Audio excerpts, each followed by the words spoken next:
Welcome, friends and fellow passionate entrepreneurial teachers. I am back with my partner, Ken Caputo, this week to continue the conversation we started last time about the life spiral. So, we will give you a little bit of an introduction to the whole idea. But if you want to go back and listen to that episode or watch that video, it's probably not a bad idea. But this was built off of something taught to us by our mentor, John Fritz. He had this idea of the three circles, which the more alignment you found through these three circles, the more it would raise your feelings of fulfillment in your life, purpose, satisfaction, whatever you want to call it. And those three circles were vitality, relationships, and value. So, vitality is the amount of energy that you experience in your days. Relationships are exactly what they sound like, the relationships that you have with others, but also the relationships that you have with yourself. That one is equally as important. And then the contribution circle or the value circle is all about your contributions and just feeling like you have a voice, like you're doing something that matters in the world. So, welcome, Ken. Thank you for joining me again. And then, did you have anything that you wanted to add to that little preamble before we jump in? No, that was a excellent summation of what we talked about last week. Excellent. All right. So now I am going to be sharing my screen. So if you're watching this on YouTube, you're going to be able to see just some supporting slides that we use when we do this presentation. If you're listening, don't worry, it is not going to negatively impact your experience. You will be able to fully understand what we're talking about without actually seeing the slides. But if you want to, you can go to our YouTube channel, which is at Momentum Learning Systems.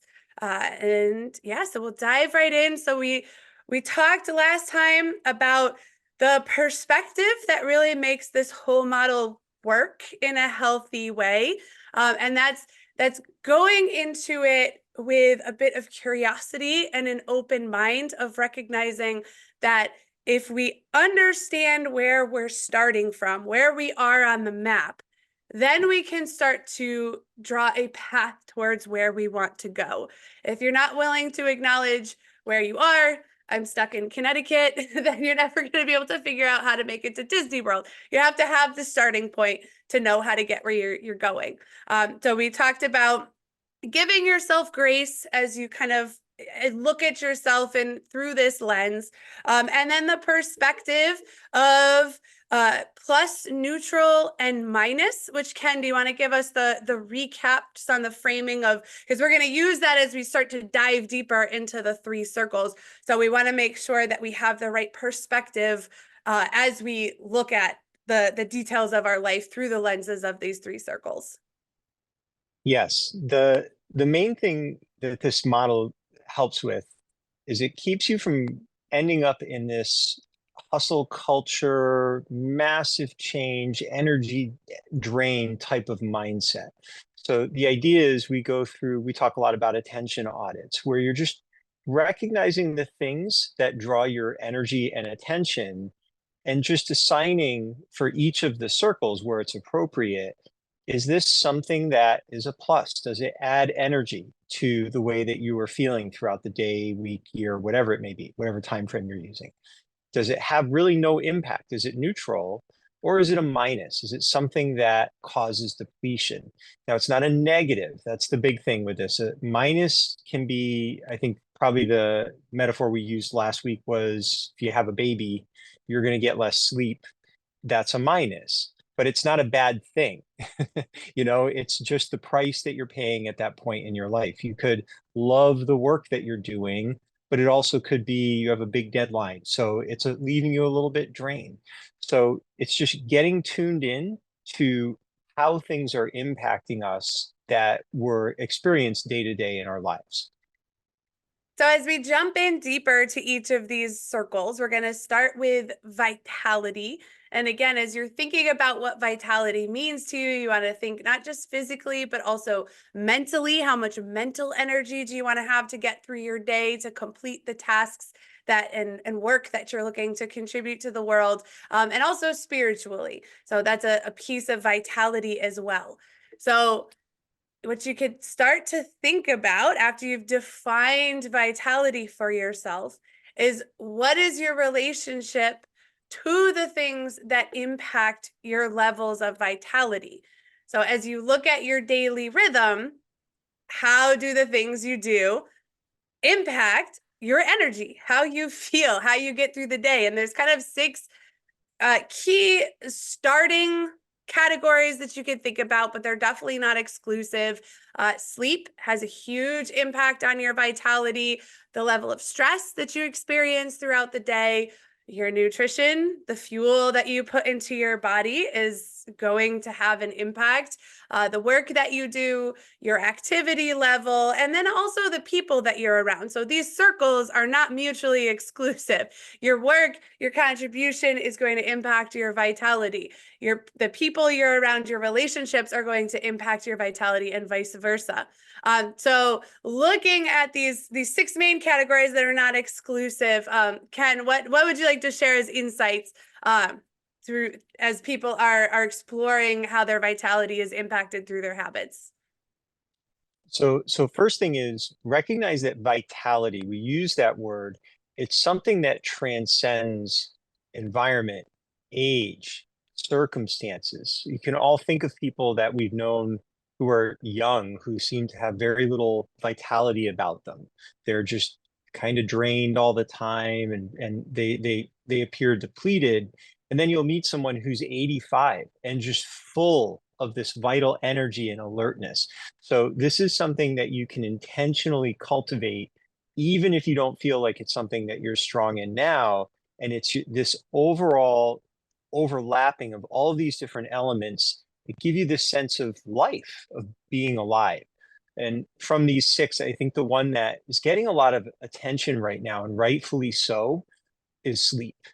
And I know for me personally, it's something that I overlooked for the longest time, especially as an hustle culture entrepreneur for many years. It's like, I'll sleep when I retire or when I'm dead or whatever.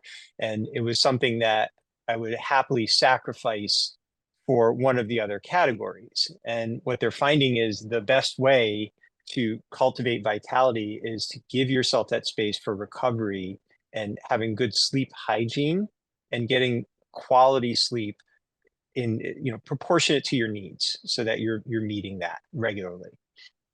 Yeah, another thing that could be on this list is definitely age. It varies for other people, but we all know we can get away with a whole lot more when we're younger, when we're in our late teens and 20s and partying all night in college and then acing an exam the next day, or maybe studying the night before. But the older you get, the less you can pull off those all-nighters, or even going to bed a little bit late, the less your body becomes able to process all of that alcohol or pizza or whatever junk food that you're putting into it. Yes, age is definitely a factor. And I think that it really speaks to the value here is in recognizing that there's a range, and that range for each of these things is going to be appropriate to you. So, for example, activity level. Too little activity, we all know, can lead to a lot of difficulties. It can be a depletion of vitality. Too much activity can do the same thing. That can cause its own problems.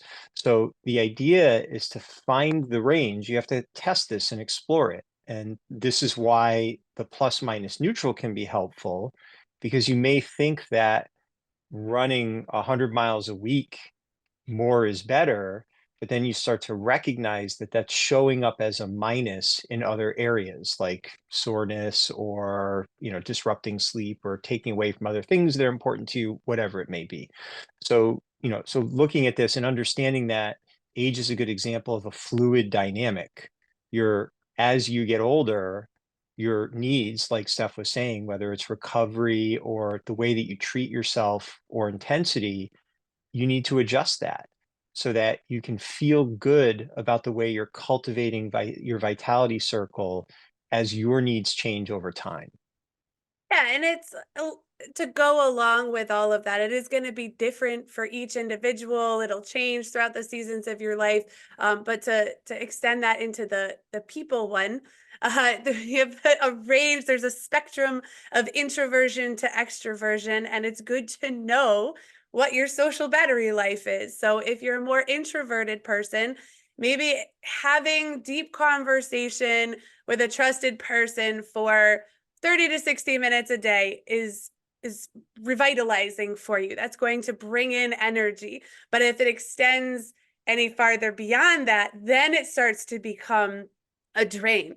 I don't think there are very many people out there that are completely isolationist, that don't need any other human connection. But for some of us, we have less requirements than others. And then people that are more extroverted need more input. They need more time to feel that sense of vitality. So that's where you have to kind of explore this for yourself and figure out what makes sense for you. And that really comes from that audit. So somehow finding a way that whether it's reflective or maybe tracking it for a week or a month, it could be an interesting thing to explore, to look at how your different habits impact your level of energy. And there's a lot of really great tools out there that can help you do that sort of thing now. I think, I can't remember if we've talked about it before here or not, but we both have Whoops, which are so WHOOP. They're fitness trackers, and so kind of like the Aura Ring, a little bit like a Fitbit. But what makes the Whoop different is that it really focuses on measuring your recovery, how well your sleep prepares you for the next day, how well you've recovered from the amount of activity you did the day before. So it measures your strain, your recovery, and then it gives you feedback if you use the journal feature on how certain habits impacted your recovery. So I know for me, this is kind of my go-to example. Gluten definitely makes me poofy. It causes inflammation to the tune of a 3-pound swing on the scale, what if I'm eating gluten versus not eating gluten. But I recover better, I sleep better when I've eaten gluten. So if I'm gluten free, I have a lower recovery than if I ate some bread throughout the day. So it's kind of one of those things where now I can decide on a trade-off. Do I feel like being poofy, or do I feel like recovering a little better? Or how can I look at other things that positively impact my recovery and try to bring more of those in to compensate if I want to go gluten-free, which I often try to do most days of the week. I'm not completely gluten-free, but I have found that for me, I feel more comfortable in my body when I'm not eating too much bread, even though I love it. Man, I love the carbs. That led me to thinking about stress, and we do like one of our organizational workshops that we do is on the idea of stress surfing. And again, it's remembering that these things are all relevant, relative to you. So you have some people that they do great under high levels of stress. That's something, and like pressure is a privilege. It's something that they thrive in. Other people do not. And there's no right or wrong. It's personalized to you. And the gluten thing made me think of it because it's a tolerance thing.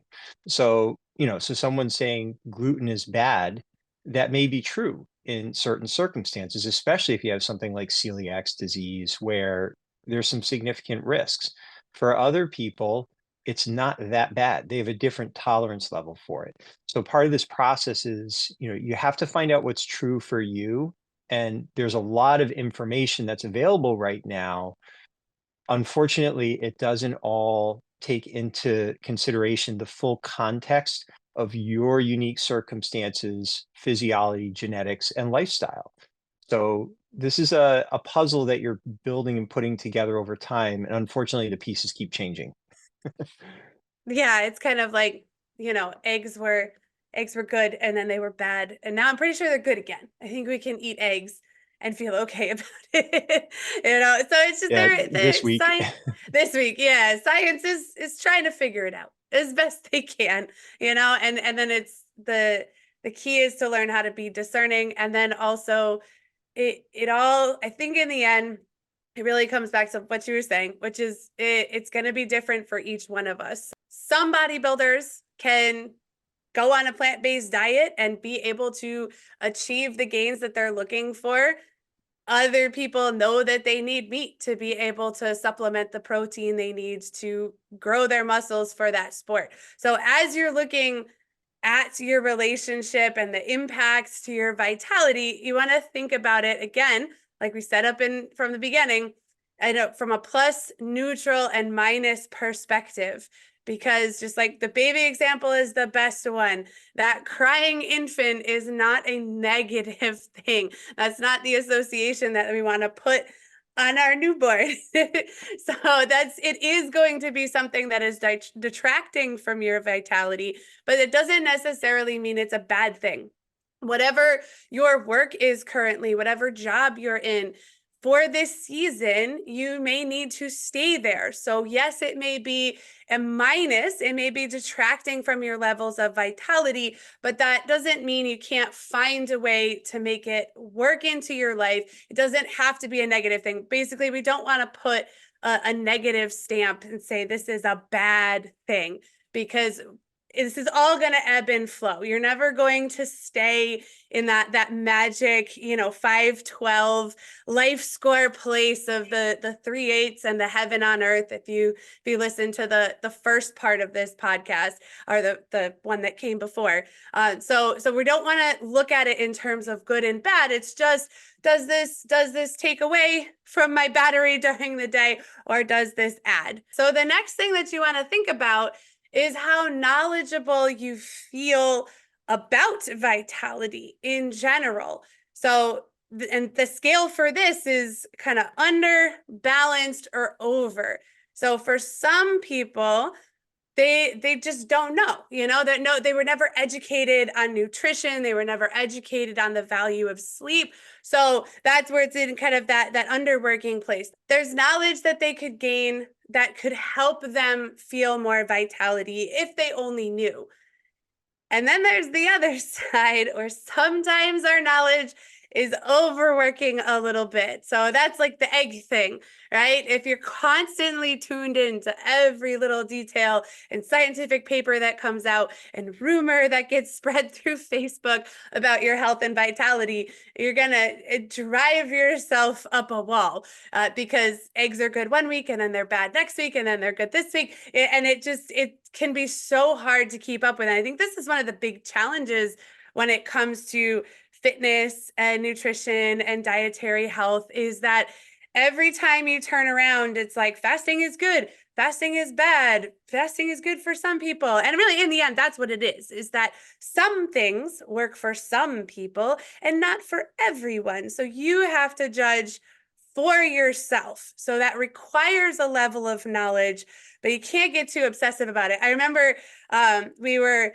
starting to talk about nutrition a little bit in Quester's Way, and someone who was working on the project with us went way deep in it. And they were like, well, if you're going to count every calorie, then you have to count the 5 calories that you get from toothpaste every time you brush your teeth.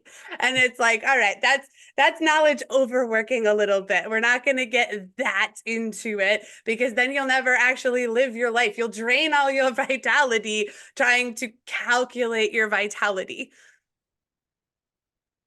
Yeah, one of the good indicators for if you're in a balanced place is if you're maintaining a level of curiosity. And if you find yourself in a place where you feel that you know the answers and it's this way and you're kind of speaking in absolutes, you may be either in the under or the over. And we talk about Dunning-Kruger sometimes, and that's just that idea. When you're first introduced to something, you feel like an expert on it because you get in the basic facts, and now you have new knowledge and you're seeing clearly how to directly apply it. An expert is a lot less definitive because their understanding has become more nuanced because they've worked with it over time. So, but then the flip side can happen where you've worked with it so much that you're seeing it through a very, very clear lens that removes any possibility that new information could influence or change it. And it doesn't mean just because someone offers something new, you can be, I never thought about that, and not have it change your mind. It doesn't have to be true for you. However, it's good to recognize, am I open to it? Or have I painted myself into a corner where my knowledge is my knowledge and everything else is outside of myself and I'm going to keep it there? So that's one of the things we're looking for when we use this model. So to sum up the vitality circle and what we're talking about this week with it, we like to talk about the three paths that you can take and when you're on a journey of learning or self exploration. So there's the gentle path, the balanced path, and the accelerated path. So when you're looking at like, all right, you guys just talked about a bunch of stuff. And now what do I do? The gentle path would just be just notice, just kind of notice like, hey, for whatever reason, I missed breakfast the last 3 days and it didn't really affect me. And I don't really feel like I needed, that sugary cereal. It wasn't actually helping me out. So you just kind of let your mind be open to it as you move through your days and weeks and months. The balanced path would be to take whatever planner or calendar or however you like to track things throughout the day, even if it's just a note on your phone, and just watch the energy level. So maybe for a week, every hour or 2 hours, you just make a quick little note, even on a scale of 1 to 10, how your energy is feeling. And then if you start to notice trends like, oh, every day at 3 p.m., I start to feel pretty sleepy, then you can decide whether or not you want to do something about that. Maybe change what you're eating for lunch or go for a walk around 2 p.m. just to get your energy up a little bit, so you don't hit that dip. And then the accelerated path would be to do a full-blown audit and track your habits. And maybe it's investing in something like a Whoop, like some sort of fitness tracker or an Oura ring, something that's going to help you track not just your sense of your vitality, but your literal vitality, your heart rate, your sleep, all of those things that are not just going to give you a feeling tone, but raw data on your vitality. So the next circle is the relationship circle. So immediately our thoughts tend to go to that, meaning our relationships with others. But like we talked about, your relationship with yourself is really important. So we are going to get to that one. But as you're thinking about your relationships with yourself, so family, friends, coworkers, it's good to reflect on what the impact of the relationship is for you. So how it adds value to your life, to your day, what the impact of the relationship is for them, and how that investment of energy feels. And then back to our plus, neutral, and minus. As you go through these questions and you think about the different people in your life, if we use the analogy of that infant again, the newborn, right? The impact of the relationship for you. I mean, there's all sorts of love and feelings of fulfillment and attachment and joy that you get from having a newborn, but it can also be very draining and very exhausting. And that can be hard for new parents where they were expecting this wonderful, magical thing. And instead, they're irritable and frustrated because the baby's keeping them up all night. So the impact of the relationship for the parent is sometimes less than ideal. It can be quite a drain, quite a minus, especially in the early stages. But in those early stages, the relationship with the child, that building of trust that happens, especially when they're in those first 9 months, the impact of the relationship for them is massive. They need to know that they are safe and that they can trust the world around them. And it is just as true for a new trainee at your job, someone joining your team at work. They're nervous, they're coming into an unknown environment. So for you, as the person tasked with having to train them, it may feel like a drain and a distraction from your regular day-to-day. But the impact of that relationship, how you set that relationship up from the outset, can have a massive impact for them and their career at that company, and maybe even longer than that. But the long-term benefits, even for you, of if you take the time to mentor and develop that relationship, that can become an ally and an asset for you in the workplace as well. So we keep using the baby thing because it's probably the most stark relationship when it comes to feeling drained, but there are plenty of people that I'm sure we can all think of that can really be exhausting, but oftentimes still be worth the investment. So you want to think of it from both sides, from all sides.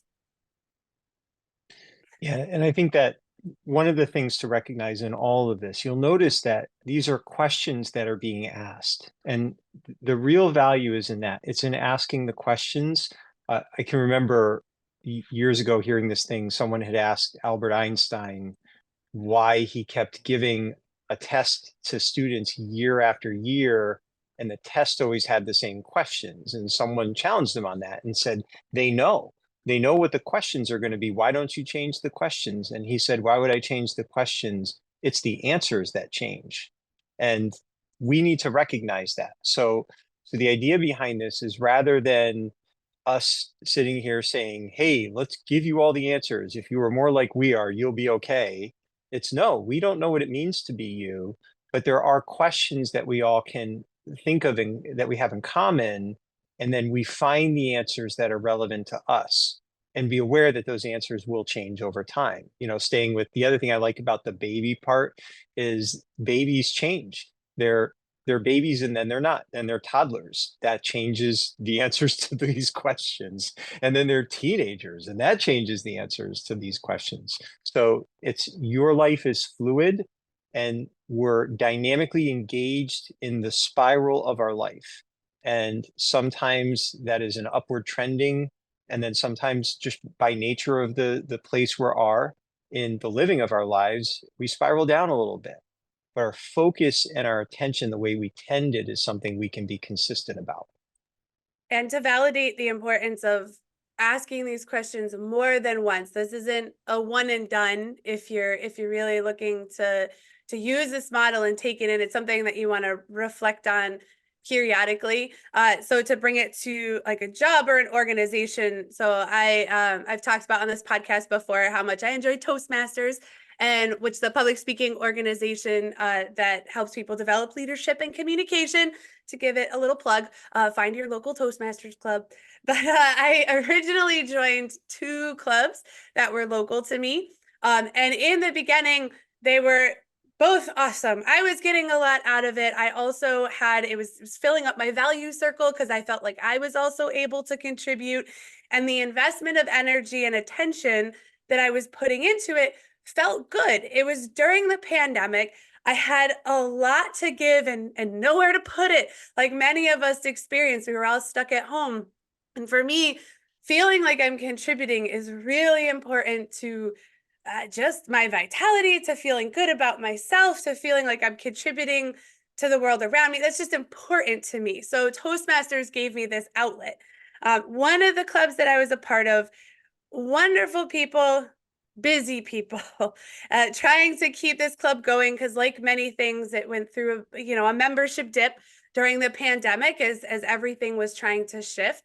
So it started out with this very equal give and take where I was able to contribute, and I also felt like I was getting a lot. And then I did start to notice that the investment of attention and energy, it was getting more and more, but I still felt like while the impacts of the relationship for me was starting to become neutral and like dipping into minus, I still felt like the impact of the relationship for them was worth staying involved. And then it just simply got to the point, as life got busier and things revved up on the other side of the pandemic, as the world started to turn back on, the investment of energy and attention was too much. It was too much of a drain out of my week, out of my day. And I didn't feel like I was getting anything back and part of it, I will take the blame for it because I really willingly took everything on my shoulders. So that meant nobody else had to do anything. And every busy people are busy. So they kind of let that happen and I let it happen. So it ended up in a position where I had to to step back from that club. I didn't totally leave them hanging. I made sure that they were supported, and they're doing fine now. So it's not like I abandoned the club and it had to shut down or anything dramatic like that.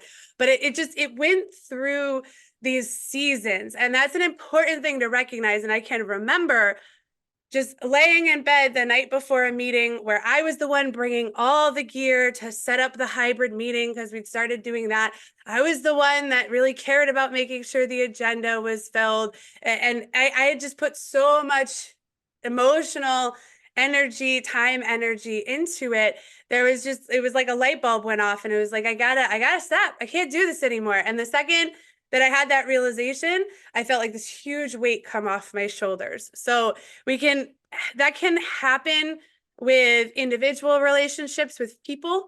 Sometimes we outgrow people, unfortunately, friendships, bosses, and maybe time to move on, from a job, or even marriages. Sometimes it's just, if you outgrow each other and it gets to the point where you're just tearing each other down, whatever the relationship is, then at some point you have to think about moving on, or changing the investment that you're putting into that to try to move it in a more positive direction and move it back towards a plus. The relationship with others is, I don't know, sometimes it's a little easier to look outwards, but then looking in the mirror can be a little challenging at times in a lot of ways. So as you think about your relationship with yourself, you got to think about the roles that you play in your life. So parent, friend, spouse, son or daughter, grandmother, grandfather, coworker, boss, employee, all of the different hats that you wear as you move through your life. And then just pay attention to how you feel when you're in that role. Is it a plus, a neutral, or a minus? Yeah. So one of the things that's nice about using this model where you're thinking about roles is it helps eliminate that identity piece where you're judging yourself. You can kind of clearly look at the role. So for example, if you're in a business environment, Jim Collins would always talk about the seat on the bus. And you can have a great team member who's simply in the wrong role. And it's not them, it's just their ability to be effective and flourish in that role. So sometimes we're just not as skillful in the role that we've been placed in, or we're thrust into a role that doesn't really fit. And other times we start to recognize, wow, this is a place where I really feel at home. So, and we don't always have a lot of control over the roles that we're put into, especially things like parent, or even in a work environment. Sometimes you have coworkers that are difficult. But when you're looking in the mirror and you're doing this self-reflection, taking this approach where you're thinking in terms of roles instead of just it being about you, the person, can be helpful to give you a little bit of emotional distance from the answers that are being revealed by the questions you're asking. And obviously, you could go very, very deep with this exercise of your relationship with yourself, because it can definitely, I know from experience, it can be a challenging relationship to have and to navigate, but it is the only one that you will have for your entire life, like I said last week. And I think I also mentioned last week, and I think it's worth saying again, just pay attention to the difference between self-rumination and self-reflection. So self-reflection is that curiosity and looking forward. Self-rumination is just getting stuck in just beating yourself up for things that you cannot change. So we want to be reflective and looking forward to, all right, so being a mom is super draining. It doesn't feel great right now because I've got a teenager and I've got a toddler, or I've got two teenagers that are constantly picking on each other or whatever. So then it's starting to look at, getting that information, and then starting to look at what changes can you make to start trying to balance that out a little bit. How can you, so if we're thinking about the relationship with yourself, how can you do a little bit more self-care so that you can fill yourself up to be able to deal with the cranky teenagers? Because you can't change others. The only thing that you have control over is your own choices and reactions. And even that, you have limited control. Like your body is going to have reactions to stimuli that are not necessarily within your control. I am terrified of bugs, and my whole nervous system freaks out if there's one on me. I know that it's not a danger. My cognitive understanding of the situation doesn't matter. I still have a visceral reaction. So I don't even have full control over how I react to every situation in my life. But the choices, the way you respond is where you do have some control. So you can look at what the role is, and if it's a minus and it's something that you can't just be like, you can't just quit and leave and just stop being a mom, like if you're in it, you're in it, then how can you start to fill yourself up so that you're better prepared, to take on that role. And I think that's a valuable thing to remember. Sometimes you will find yourself being judgy towards yourself, and you don't, if you judge the fact that you were judging, now you're going to get caught in this never-ending loop. So sometimes it's good to just remember we're all human, and sometimes we kind of suck at that. And we're just not very skillful. So, but if you're self-aware enough that you can recognize, hey, I'm beating myself up with my thoughts right now. What's that about? Isn't that interesting? What can I do to leverage that into a more skillful response the next time without getting too caught up in maybe not dealing with this particular self-reflection in the healthiest of ways? You're not going to get it right every time, and no one expects you to, so don't expect it from yourself. Well, and then the last thing to think about with your relationship to yourself is, what is your perceived level of control in these roles? And Ken, do you want to expand on this idea?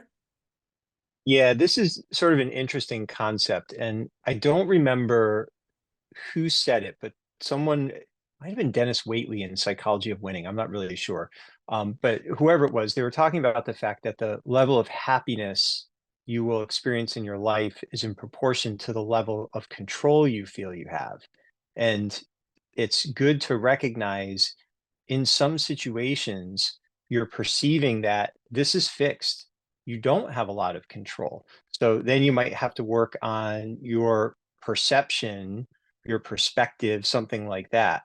Others are flexible. You have a degree of control and you're able to influence that role and whether it's a plus, minus, or neutral for you. And then some situations are fluid, and fluid ones means it's a little bit less predictable. It may change from day to day or minute to minute even. So, and it's not necessarily that you need to do anything about this. Again, it's just recognizing it. So if you're feeling a heavy minus, maybe it's because you're perceiving that as a fixed relationship and you don't have a lot of control over how it's expressing. What you do have control over, though, is the way you think about it, your reactions, your self-talk, that kind of thing. But it can be helpful to recognize, is this fixed? Is this flexible? Or is this a little bit fluid? It's hard to predict. And how is that impacting my life spiral, the way I perceive this? Yeah, I can see that relating, if you have a job, like if you're working the drive-through at McDonald's or you're lifting boxes at FedEx, you're going to feel like you don't have a whole lot of control because your job is very straightforward. It's incredibly systemized and you just have to do what you're told. But there's a great quote. I also don't know the source, but all frustration comes from unmet expectations. And I think that goes along with what you're saying. So if your expectation is like you're gonna have a fun job, like fun is going to come to you when you're working at FedEx, lifting boxes and loading trucks, that you're gonna end up frustrated a lot because it's probably not going to happen. But if you in your head make a game out of it, of how fast can you unload or load this truck, if you decide to be the one that's always smiling at everyone, so there's not a whole lot of human interaction when I worked at FedEx for 6 months, like when I was like 20 or whatever, not a whole lot of human interaction in that job, but there are moments, and most people are kind of, it was the overnight shift, no one was super happy to be there. So if you're the one that's decided that you're going to come in and be the bright spot, be the light throughout the evening, that's a different game, and you have control over that game, where you don't have control over whether you get, oh man, those LL Bean trucks were amazing. All the boxes were so light. And then there were these trucks that would come in and the bottom, so you'd have to lift everything like up onto the rollers, but the bottom was filled with golf balls and the boxes were so heavy. And you didn't get to choose whether you got the LL Bean truck or the golf ball truck. But, so finding a game that you can play that you have control of, even when you're in those situations where you don't have a whole lot of control, if you change your expectations, you're not going to experience the same levels of frustration. All right, so now our last circle was value. So these are the contributions that you make to the world around you. And really, we are always contributing to the world around us. A lot of times, the way that we experience it most fully is when we're getting to share our voice or have an active hands-on influence on something that's happening through our work. But the car that we drive has an influence on the environment. Who we are at home has an influence on our spouse and our children and how they then move through their days. So we are kind of always contributing. But the questions to ask yourself with the value circle are, how do your value contributions impact you? And how do your value contributions impact the world around you? It's kind of like the relationship one, there's a balance here. You can be willing to do hard, grueling work if you know that it's going to have a massive impact. If you're working with inner city children, that can be a huge drain. That could be exhausting, but it is also massively rewarding when you see the positive impact, however small, starting to spread through children who don't have someone like that in their life. So you want to look at it again from both sides.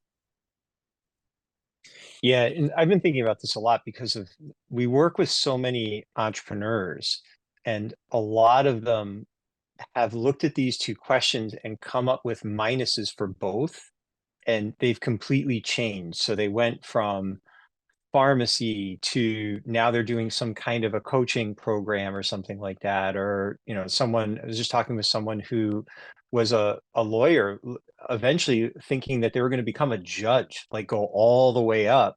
And now they're founding their own publishing company to empower people to publish books. And it's just a completely different environment. What's really interesting is when you have a minus in one and a plus in the other, and it creates this kind of tension between the two that eventually is going to be resolved. So you may be able to follow that path, that trajectory of 1 plus 1 minus for a while, but eventually something's probably going to want to shift for you. You reach like a boiling point, a tipping point for it. And ideally, the people that seem to find the most satisfaction is when they can find the work, the value contribution that, for the most part, creates pluses in both of these questions. But it's very interesting when you talk to people how they can almost quantify when that minus became, it just reached a crisis and a change had to happen for them to continue to feel like they were truly expressing meaningful value, for themselves and for those that they're looking to impact. And if you pay attention to it, you can start to track the seasons as well. So like our 5 and 6-year-old class in the martial arts school in the dojo sometimes can be just so much fun and invigorating, and they make you laugh, and it's a bright spot in the day. And then other times it can be quite draining and exhausting depending on the personalities that you have in that class. So there are times where it absolutely will oscillate, especially when you're working with humans. Nothing is predictable. Humans will be humans. And it's watching the trends. So if you're spending more and more time with it being a minus, then you may want to look at it. But just because you hit a dip, just because there's like a weird pop of kids that are just really difficult, doesn't necessarily mean you want to like drop that class and make it, it's like, nope, but we're only teaching 70 and up now. They got to at least be 70 years old. We may have done that with the 3 and 4 year old class, but the 5 and 6 year olds, I think, are the ebb and flow is a little bit more manageable. And actually, that's a really good example of how you track it over time. So we did have a 3 and 4 year old program. We've played with it for years, and just in the pandemic, 3 year olds did not work on Zoom. That wasn't going to happen. And then as we look back and reflected on the value contributions of having that class, that value contribution of having that class, how it impacted us versus the impact it had on the kids, it just wasn't quite worth it. Most of the 3 and 4 year olds that started with us did not continue for any significant amount of time. So I'm sure it had a bit of value for a time. It may have had a positive impact for a time, but it wasn't the lasting impact that is why we love the martial arts. So I think, Ken, you talked about recently in something, I can't remember if it was on the podcast or not, but just the fact that you didn't end up becoming a school teacher because you wanted to have a longer impact on a child's life. You wanted to be able to be a part of their life for 5 to 10 years rather than just 9 months. So as we looked at that class, we were just recognizing that it wasn't really having as much of an impact as we would like on them. It wasn't having, it was a drain as an 3 year olds are an exhausting class to run. So it isn't gonna come back post pandemic. But the 5 and 6 year olds, they're worth it. Even though there's an ebb and flow, and sometimes the class dynamic is a little more challenging than others, it's still worth it because they stay and they grow up into amazing humans. One of those 5 year olds is running our school right now at 30 years old. So that right there proves the value. Yeah, and I think it's good to remember you always can reserve the right to change your mind. Just because the decision worked for you, like that decision to not teach 3 and 4 year olds, we did that for a long time, and then reached a point where we changed our minds. So you're okay, you have permission. If you need to, you can email us and we'll write you a note giving you permission to change your mind. And that can be hard because sometimes you say something and then you feel a responsibility to follow through with what you said, or other people hold you to it. Say, hey, you said you were going to be a judge someday, now you're changing your mind, what's up with that? And it's like, yeah, you're allowed to do that. And when you're going through this question and assessment process, it just helps you be a little more tuned in. It makes me think of Seth Godin's book, The Dip. And his whole premise behind there is quit before you're in the dip. When you do something new at first, it's kind of a downhill, it's easy. Then you get to the bottom and then you have to climb back out of the dip. Getting good at something just takes hard work, and the newness has worn off. So he says, but the hardest time to quit is when you're already in the dip, because either direction you got to climb out. So recognizing warning signs or a reason to change your mind earlier by being more tuned in saves you a lot of time and energy down the road. So this kind of falls in alignment with that. And having an assessment process like this is helpful because it'll help you be more confident in your decision. So now when you get the pushback from the 2 parents of 3 year olds that are really bummed that you don't have that program anymore, you can feel confident in saying, I know it's a bummer, we just can't run that program right now. Please call us in a year or 2. When your child's old enough, we absolutely want to see you again. But you will be less swayed when someone tries to push you out of what you know to be true for yourself, because you've done the work, you've done the reflection, and you even have some data. Even if it's just as simple as one of those, like I think it was Ben Franklin that did the pro-con list idea. That's a really super simplistic version of this, but just taking the time to assess the value and the pros and the cons, can help you be more firm in your decision once you've made the decision. Yeah. And so, like everything else, you think about it in terms of plus, neutral, and minus. It's not about good and bad. We're not placing that kind of judgment on it. And then the other question to ask yourself in the value circle is how you feel. And we've kind of been talking about this, but how you feel about the level of energy and attention that you're investing to your unique contribution. So there's your contribution. Like you're a part of, I'm a part of Toastmasters, or you're donating time to a church group. There's kind of that outward external part, but then there's the internal part of what you're getting to gift to the world. So that's the more squishy things like your generosity, your voice, getting to share your message or your story. So do you want to expand on that? Yes, the big thing with this, and again, we see this a lot with entrepreneurs. You've got the thing you're contributing to that maybe you haven't turned pro yet. It's kind of a hobby. Your efforts are fluctuating and your attention isn't fully there.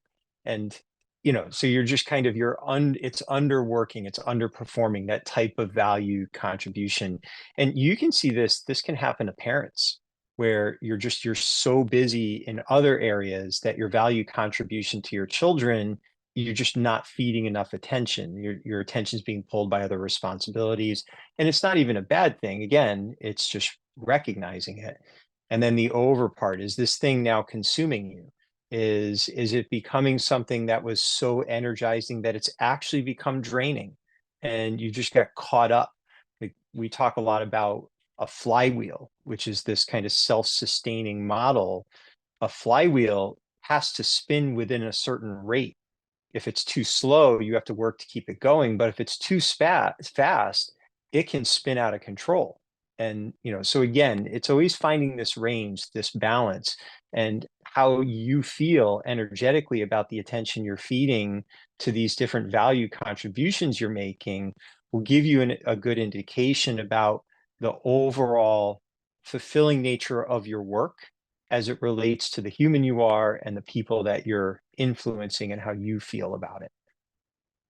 The idea behind the life spiral, asking yourself all these questions, checking in every once in a while with these three circles, is all to create a rhythm to help gently move us towards 3/8, as John would say, our mentor John Fritz would say, or that feeling of heaven on earth, or just, if you take vitality, value, relationships, and you score yourself on a scale of 1 to 10 in each of those, if you had eights in each of those circles, you've got a pretty good life. I don't know why you would need to get to a perfect 10 in any of those circles. I'm not even sure a perfect 10 in any of those circles is really possible, because we're human, and life keeps happening to us.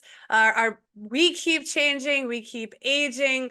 Things are always in motion. Things are always changing. So if you can get to a place where you're at 3/8 and you can gently sustain something close to that over time, then you're doing pretty good. And that's why it's a spiral, because we're not gonna dive in and just fix everything tomorrow. That's not how it works. There's things that are embedded in us from our lives, that habits we have to relearn, new patterns of thinking. So it's something that happens incrementally and slowly, with just little steps, little changes to our habits.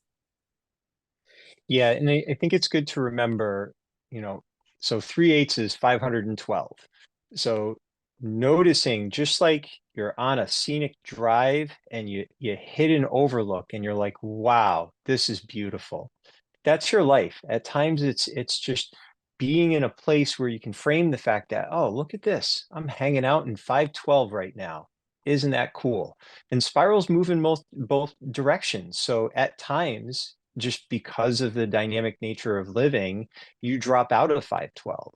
It's the thing that most impacted me in this was the question that was asked by a reporter of the Dalai Lama, who asked the Dalai Lama, "Are you enlightened?" And the Dalai Lama just kind of smiled and said, "Not at the moment." It's not a place that you live in all the time, but isn't it cool to recognize when we're there, however temporary it may be? And yes, of course, you can flow above 512. Maybe you hit a 9 or a 10 in one area, celebrate that. And then also be a little bit compassionate with yourself when things change, you get sick, job change, whatever it may be, relationship ends and you dip below that. So it's just being actively present and engaged in this dynamic nature of our ability to influence these three circles in ways that overall will let us hang out in 512 more and more often over time. Yeah, there's a quote that reminded me of from Kurt Vonnegut. And he said, I urge you to please notice when you are happy and exclaim or murmur or think at some point, if this isn't nice, I don't know what is. I That's love that one. perfect. Yeah. Yeah. And I know John would say, I don't think this is like unique to John Fritz, but it's if you're gonna do something, you might as well enjoy it. I remember him saying that, and just the way that he moved through life with this open curiosity of it. It almost didn't matter what happened. He would immediately go to, what is this trying to teach me? So it's not even, it's kind of like, what's the opportunity, but it's not as bright and sunshiny as all that. It's more just like there's something deep and meaningful here. There's a gift that the universe is trying to give me, and it may be a hard lesson. It may not be a nice gift, but it's one that, It might be a Zen stick. yeah, exactly. So, but it is a gift. So what can I learn from it? And if you're going to do something, if you're going to lift boxes at FedEx for a season, or work the drive-through, or care for a parent struggling with dementia, if you're going to have an experience, if you're going to commit to something, why not do your best to find some way to enjoy it, even if that enjoyment is coming from learning a hard lesson. If you open yourself to the curiosity, and just that desire to continue learning throughout your entire life, it opens up a lot of possibilities. Yeah, and I think the last thing when if you're actually playing with the math and you're looking to generate your life fulfillment score, remember this is subjective, not objective. So if you're an 8 in vitality for one person is running a marathon, that doesn't mean that that's the benchmark for vitality. Having 8% body fat or being able to bench press 300 pounds, whatever it is, it is all subjective. Is what does an 8 mean to you? What does that level of vitality mean to you? And what are the things that you can do to gently work your way into that range? Yeah, we can't all be Michael Jordan or Tom Brady, and even Michael Jordan and Tom Brady aren't Michael Jordan and Tom Brady anymore, because they've Nope. they've changed, they've evolved, and I'm sure at this point in their lives they have different priorities. Their vitality, I'm sure, like health and fitness are still an important part of who they are, but not like it was when they were in their peak at 28 years old. It's going to be different. So you get to decide the measuring stick, because again, all frustration comes from unmet expectations. So if you're expecting yourself to be Tom Brady, or you're expecting yourself to have the relationship with your significant other that you're seeing on Instagram, that's not even real. If your expectations are unrealistic, you're going to spend a lot of your life frustrated and dissatisfied. So taking the time to dive into these three circles and what they mean for you as a unique contributing human being, that's how you're going to find that fulfillment and purpose in your life, is getting clear on who you are and what that means, and how you can bring value and light to the people in your life that you happen to interact with. So we will close it out there. So thank you all again for joining us. And of course, wherever you are, whatever you're doing, keep being you, keep spiraling up.